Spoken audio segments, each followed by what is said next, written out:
Welcome to My Lor Podcast, where we sit down with Baltimore creatives, look over Baltimore topics, and learn more about each other and the city.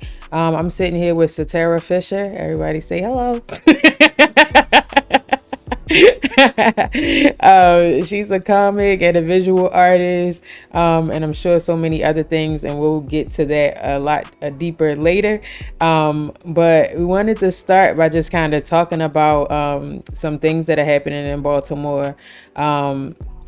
We have our inner harbor, we have our downtown.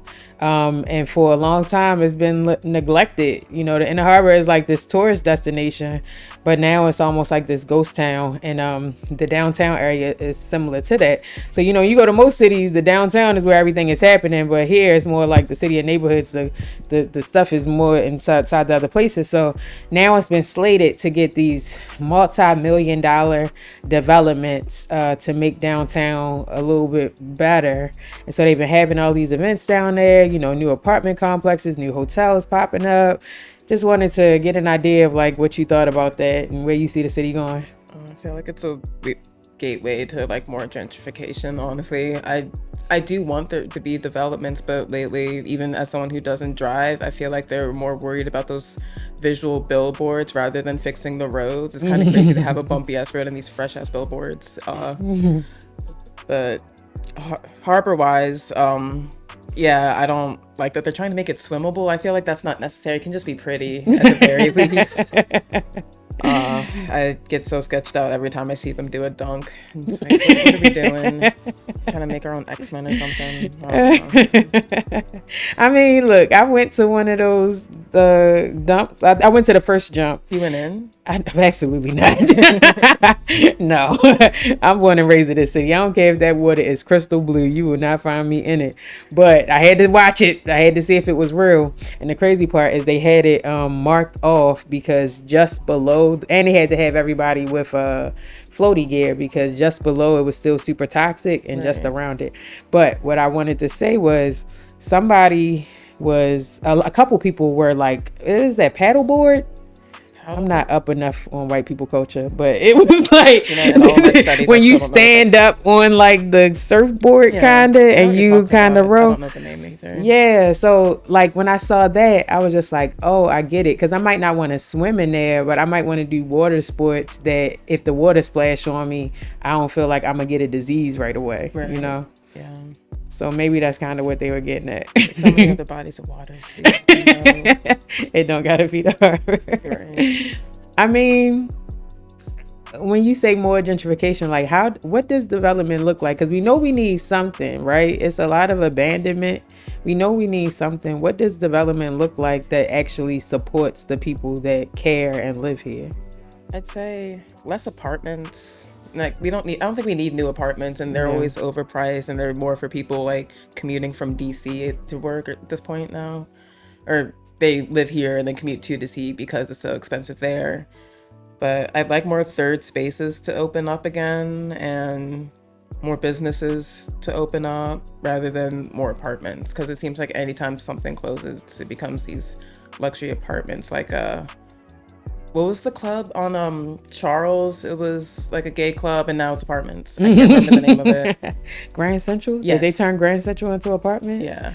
That is nuts. And you know, I'm still mad that they turned Hippo into CVS. Now, I never walked into got to see Club Hippo. I never did either. I never did either. Pride, and I see all these Club Hippo stuff, like, oh, I can't wait till I'm old enough to go. And then I was definitely old enough to go, but I had a joke one time where I was just like, people act like homophobic is not a real term because it's like, oh, I'm not scared of gay people, I just don't like them. But it's like back in the day, people was legit scared of gay people, and so I got invited there, but I'm like, I don't know what I'm about to see when I walk in.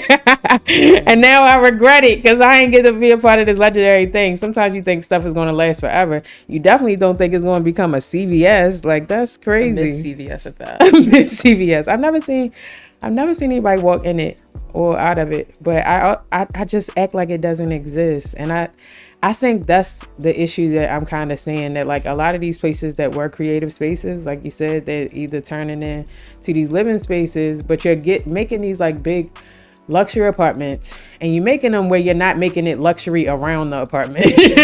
So it's like, why I want to pay $2,000 a month for a studio, and then I gotta step over a homeless person to, you know what I mean? Right. Like, that's crazy.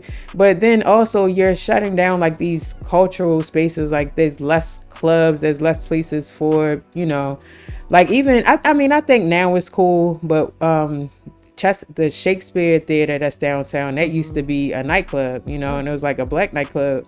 I don't remember what was there, but that's a shift that you've seen. So it's interesting that the harbor was bought by a black man, you know, and he's saying that he wants to take it back to what it used to be. We don't know what that means though, like what version of it he's talking about, you know. So I don't know. I mean, as somebody that does art, especially, you're again a visual artist. You make things, you perform. Like, how could some of this stuff serve you, or like, what kind of creative spaces do you think? Like, do we need more? Do we need to like diversify the ones we have? Like, what needs to happen on that tip? I think a mix of both. Like, a space like this in the harbor would also be nice, like the Motor House altogether. Like, having more places like this in different parts of the city. So somewhere that has like artist studios, performance space. Yeah. That's everything. Yeah, and just like a rec center. Seems like a cliche thing to say, but the kids need somewhere to go, especially during the summer. I'm tired of like cops being everywhere monitoring them instead of like giving them a place to go, but taking away literally anywhere they could have gone. I know, because even talking about downtown harbor, like I remember when they were really trying to make the kids not be able to go there, and it's like I grew up going down there because we had the fountains, what was it, the McAlden fountains. So sometimes we would go there like it was a pool, you know, and actually play in the water. And then they got rid of those, and they have like the little splash pads to the side. And you said something about third spaces, and I don't exactly know what you meant by that, but what I can imagine is that it's these communal spaces that's not like work or you know, exactly, where you live, right? And I've been thinking about it because I go to different cities, and you know, there's been this anti-homelessness push that we just don't want to see them, and it's become anti-us, you know, like it's nowhere you could just sit down and chill anymore, you know, like outside of the library or something, but you used to have seating everywhere, you know. It doesn't solve the problem. It's just like, oh, okay, well, they can't be here. Where do you expect homeless people to be? They're saying everything except like, oh, why won't they hurry up and die? Which is really bleak, but probably the mindset that comes with that. There should just definitely be something else to do, like better shelters, and again, places that people can hang out for a bit. Yeah. And I mean, I think that's the crazy thing about like building these luxury houses and then still not having places to live, like dealing with a housing crisis.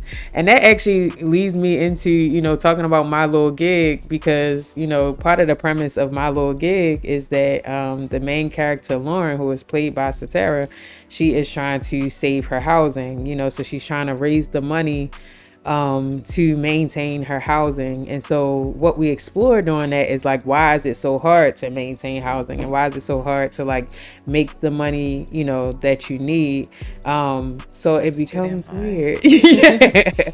Man, what was that guy's name in New York that was running for the Rent is Too Damn High party? Like, I would have voted for him if I was in New York. The mustache was crazy. Everybody thought he was so ridiculous, but he was on to something. Right.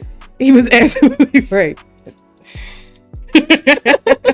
Just like thinking back, like, oh man, he was too eccentric. They didn't want to hear it because they could only see him. Exactly. And then we got a Trump in office. Like, if we were going to have an entertainer in office, like I would have voted for him for president. I wonder what he's doing now. Oh, we're gonna have to look him up. Yeah.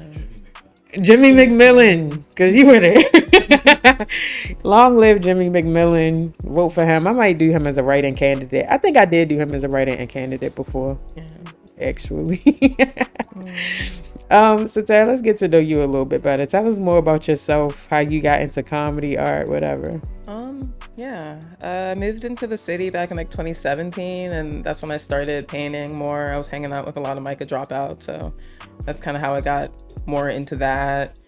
Comedy I got into through a castmate, actually. Zach got me into the whole open mics and the whole scene, which was really nice. And it's been 2 years. Like on July 15th was my 2 year anniversary or nice. whatever. Which sucks. I did bomb that night, but it is cool. Painting has definitely taken a bit of a backseat to comedy. I'm trying to get back into it, but I feel like I can't fully choose one over the other. But I've been really enjoying being in the comedy scene and getting to know new people and getting positive affirmations. Tell us about maybe a gig that you had, like a funny gig maybe, or a crazy gig. Like job wise. It could be anything. So it could be like a comedy gig you had, you said the first time you bombed, or it could be like another job or something.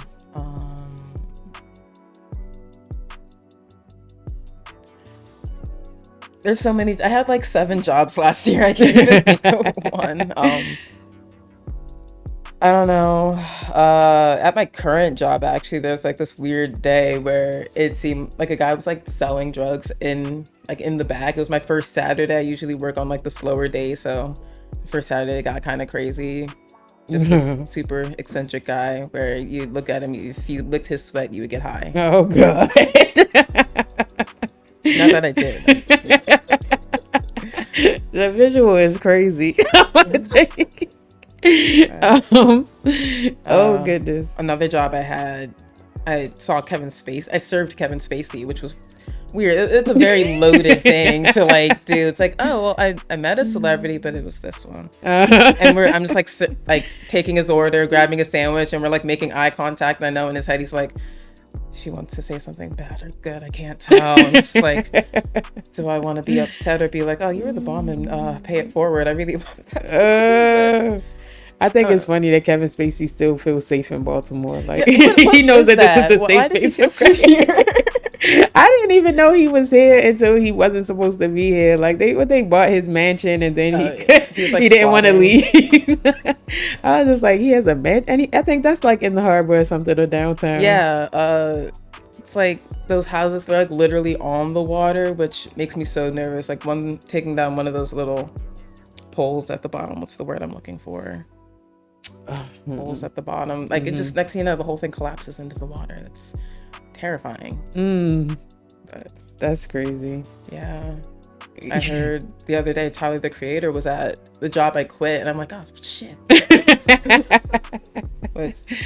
You know, I've definitely had some interesting celebrity sightings downtown in particular, especially at that Whole Foods. The Whole Foods downtown. Like I ran into Jaheim. And it was like he hadn't been in the public eye for a while, so it kind of had a double take. But then when I Googled it, I was like, oh, yeah, that's what Jaheim looks like now. But kind of even what you're describing is a vibe and what I really want to see with the show. And, you know, I feel like we captured it a little bit in the first episode, but the first episode was really just kind of like a recap of what Lauren, the main character, was going through to get where she is now.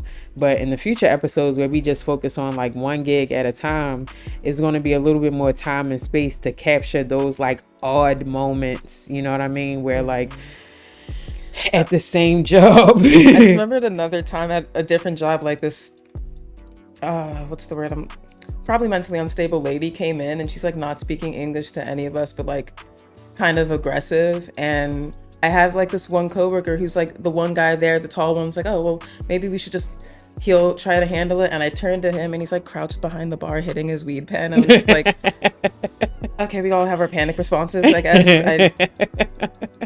It was really silly, but yeah.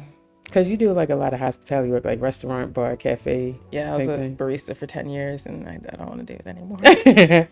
Yeah, I haven't done that, but I can imagine the things that you run into and the people, especially again, if it is like in certain areas, you know, or just how people like Charles Village had act.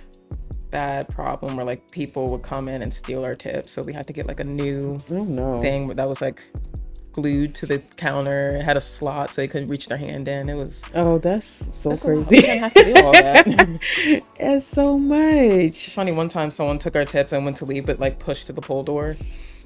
It's like, oh, there wasn't a smooth exit. I don't know. It was kind of funny. Just like, okay, yeah, you took our money, but that was it's a push. It says it. I might have to throw that in there. Like, I'm taking notes. I'm taking notes of this conversation. We're gonna have to have like these random moments because it makes sense. It makes sense. So what are you working on now? Right now, writing new material. Trying to get back into painting so bad. It's just been a space issue because I kind of was in a Lauren situation when we filmed the first episode. Like, I just moved out of my old place because I couldn't afford it anymore. I was staying in a sublet when we were filming, and then I was looking for another one, but now I live with a friend. So, found something. It's working out. But no space to really paint. That's been kind of bumming me out for the past year. But comedy's, you know, as bad as life gets, comedy will always be good. Especially the worse my life gets, the better comedy is. That's real. Yeah.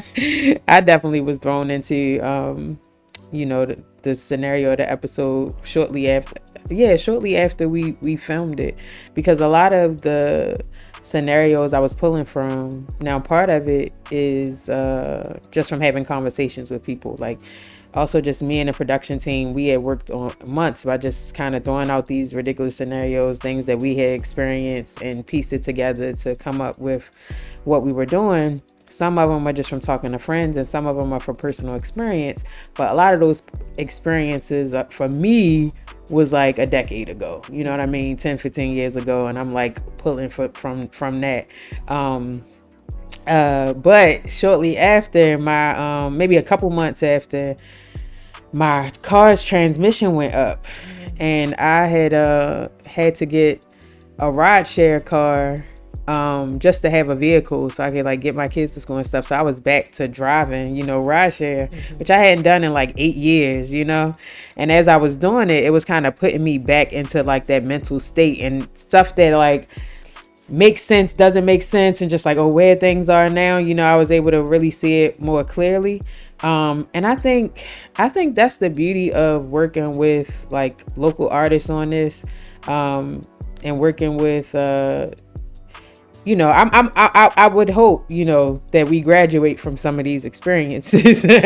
Of, you know, some things, you know, we might not, and that's fine, but some things are just like, okay, I don't want to have to go to eviction court again. But I think by being closer to it, we can tell a more authentic story.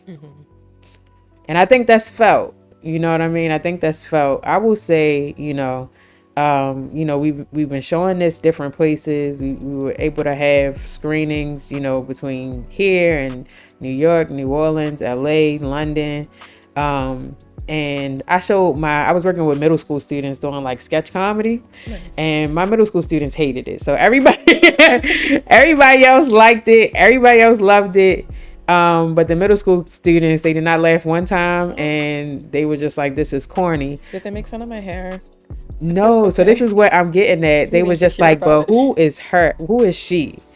That was their takeaway. They were like, we like her. Oh, nice. I don't know what this humor is. This old lady humor you're trying to put on us. And then I was also embarrassed because like in my mind it's like clean cut, but then as I'm watching it with like 12-year-olds, I was like, oh my gosh. I mean, they about to fire me. Maybe they'll get it later. I think they'll get it later. It's like they haven't had those experiences yet, but I tell that story to say that you really have stood out to audiences, you know, like they really like seeing you on screen. They wanted to know what you did and who you were. And so I'm appreciative it worked out that way because, you know, I tell the story all the time, but I had somebody else in mind for the lead role because I think we had started having this conversation maybe before I even knew you. And so that person had moved away and I had to think about like who else, and just like aesthetically, you know, I was just like, I think this could work, and just like your comedic timing and content and all of that. But as we were getting closer to the shoot day, I was just like, I don't know if this girl can act at all. Like, we ain't do no auditions. I didn't ask her to do a reading. I've never seen her in no other projects. Like, I am terrified. I don't know how this is gonna work out. And I was so impressed. You know, like every scene she pretty much killed it. And a big driver of the show is driving, and you can't drive. So, I was sharing that with people when I showed them, like, oh, you learned how to drive now. No. That's movie magic. We did like a 15-minute driving lesson, you know. I had a flash to when I'm gonna have to do that with my own children, you know, in a few years. So that was like the only challenge, and you still, you know, made that look like something, you know, because y'all ever see like them shows where they have them like playing guitar, but they don't know how to play guitar, and then you have like the stunt hands. Yeah, and they just look crazy, and somebody that actually plays guitar was like, you know, they not playing because blah blah blah, and it's just like most of us drive, so we can be able to see like they're not really driving, but you know, between the editors and the producers, you know, and the director of photography and all of that, we was able to make it work, and just your dedication to try something new, because I know that created a lot of anxiety. Yeah, you know, I was scared I was gonna crash the car, and then you said like, this isn't mine. I'm like, oh shit. Oh, and talk about in true My Lor Gig fashion, why has that vehicle been repoed? Like, that was like my father's like extra car that he just had parked in my backyard, because he didn't pay on it, you know. And now it's finally somebody took it. It could have got stolen. He didn't even look into it. He really didn't. Wow. We just looked in the backyard and it wasn't there anymore. So we're gonna have to figure that out. But it is what it is. Mm-hmm. All right, let's do a game of this or that. You ready? Yeah. Now I'm gonna just throw out a couple things, and then you say, you know, what you think about it. True. I don't got it. Oh, there we go. This or that. All right. This is actually not this or that. I'm just going to throw this question out there because I've been seeing people hating. Let's say that. So, does Old Bay go on everything? I made an Old Bay martini. Like a dirty martini. It's really good, actually. Yeah, it goes on everything. It goes on everything. Except desserts, question mark. I could see it in a dessert. Just got to think on it. People have been putting it in ice cream. Like, if you ever seen I think it's Baltimore in a box. They put Old Bay ice cream. Now, honestly, I got it. Yeah, like I've seen like Old Bay mixed with caramel on some stuff. Yeah. Now, Old Bay latte. I've seen it all. Yeah. Now that is where I crossed the line, but I have had like Old Bay caramel popcorn. That sounds good. Yeah, that's been fine. But I am a Old Bay going everything person. But apparently, if you're not from Maryland, you don't agree, and that's crazy. Yeah. Okay. All right. County versus city. City. And why you say that? I grew up in the county. So I'm very familiar with both sides, and I always rather be here. I can get stuff later. Things are open later. It's not a bop to get anything. It's like anything in this county. It's like a 15-minute walk. You have to drive in the county. So you can't be like a walker. Yeah. I think that's why it's more surprising that you don't drive, because you grew up in an area where you kind of have to drive. Yeah, I just walked everywhere. You know, I lived out in the county for just a little bit, and that's when I realized we needed more accessibility, because I would have, like, my children were very young at the time. I think I only had the two. So they were like 2 and 4 or 1 and 3, and I would have a stroller, and it was no sidewalk. It was nowhere to walk with a stroller. It was just like, this is crazy. All right.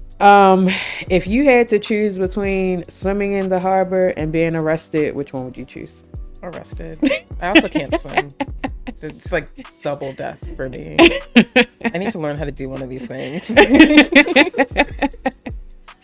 I know you gotta get some transport. Ravens or Orioles? Orioles. You're a baseball girl, or just like the energy? I did get into baseball this season. I want to change the subject now. True. Yeah. Chicken box or lake trout? I'm open to it. It sounds good. It definitely sounds good. But I like a good chicken box. So it's like I have this nostalgia for one that I had as a kid. I remember like the white box with the red lines. The sauce was already on it. And haven't had that in a while, and nothing has like matched that. Maybe it's just nostalgia that made it taste better in my head. No, but I think the paper did add to the flavor. I do. Yeah. I think it added to like the ketchup or something. I don't know, but it was a different vibe. Like you can't replicate Not Western fries, Western fries. Yeah, Western fries, and it was only like $3. You know, I didn't even know how much it cost back then. I had no money. I was a tiny baby. Man, chicken boxes have gotten so expensive. But the funny thing about lake trout is like I did not know that wasn't a real fish. I never thought about what kind of fish it was, but I thought it was a fish called lake trout, and it's not. It's not trout from a lake. No, it's whiting. Why is it called? I don't know. It probably got some like Baltimore history to it. Like they used to get it at the harbor, like not the inner harbor, but you know, like Harbor Point, like Cherry Hill, where people will fish. Like maybe they were getting it from there and just was like, this the lake trout, because people was coming from the south, you know. So it was just, I actually don't know what trout is indigenous to. Actually, we are going too deep. It doesn't matter. I'm actually really. I want trout. I want it. You know, I don't think I've had lake trout in a while. I really don't. So now it is kind of making me think about it. You know, I don't even eat like white bread anymore. But just the thought of even the white bread on the lake trout, like. It kind of makes sense. But yeah, again, this is My Lor Podcast, you know, supplemental podcast to My Lor Gig. Satarah is the star of said show. So again, we're really excited to have her. With your support, we can keep her, okay? let's keep her, and let's get the rest of these episodes done. Make sure that you like, make sure that you subscribe, make sure you share, search Imani Network, Baltimore Cinematic Universe, My Lor Gig. All of these things, make sure that you stay connected with us so you can follow us on this journey. Satarah, can you just share with us how we can kind of keep in touch with you, follow you, and anything you got coming up? Yeah, I'm on Instagram as Satarah Fisher. The E is the 3. There's a period between the star and the Fisher. That's kind of the main thing I post on. I also have TikTok if you want to hear me say stupid things all day. Same name for everything. Yeah. Perfect. Well, thank you so much again for, you know, not only being here today, but also being a part of the show and just kind of being down to do what's needed to, you know, actualize it and help it grow. So yeah, truly appreciate it. Thanks for choosing me. Really appreciate it. It's been really great to be a part of this. Still jealous I didn't get to meet Hannibal Buress, but it's next time. Apparently he's always there, so we're gonna have to figure that out. So shout out to Solar Brooklyn. Anyway, thank you all again for watching. Appreciate you.